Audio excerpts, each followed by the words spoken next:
Bom, mi bisa ami kuta dia foco tráfico, heteron no trem já bom. Eta existir basta tempo acaba.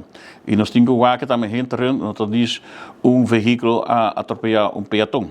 Nós temos que pensar também a dar animal, besta riba caminho, ou dar propriedade de renda, dar coragem de renda corre bem.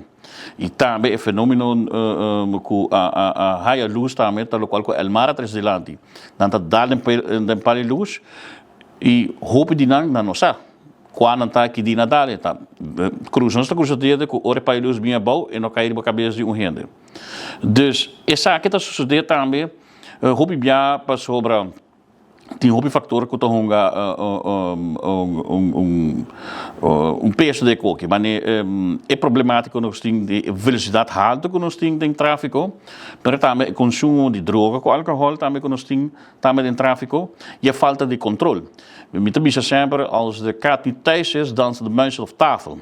Dus ora que não tem controle regular e severo e com consequência também, por exemplo, tem controle regular e severo, para ora diante juez não vai mandar banang na haya diz berisping of castigo mínimo com a notazinha, tanto repetir back.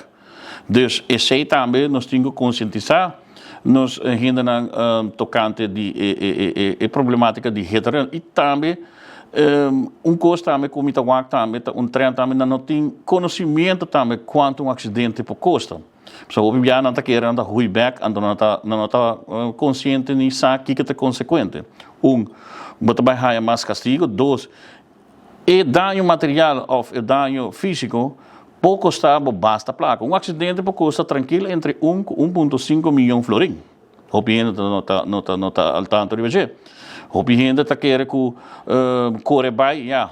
E maioria já também não tem rijbewijs. Se boa que cifra de 2024 com 23 que o EMA publicar, corre rijden onder rijbewijs a subir de 5,6 cm para 2020. Quanto porcentagem está? Tu reconhece está factor. E naturalmente tem outro factor que nós podemos nombrar. Mas esta comissão na conscientização e nós temos que mandar de pesquisa.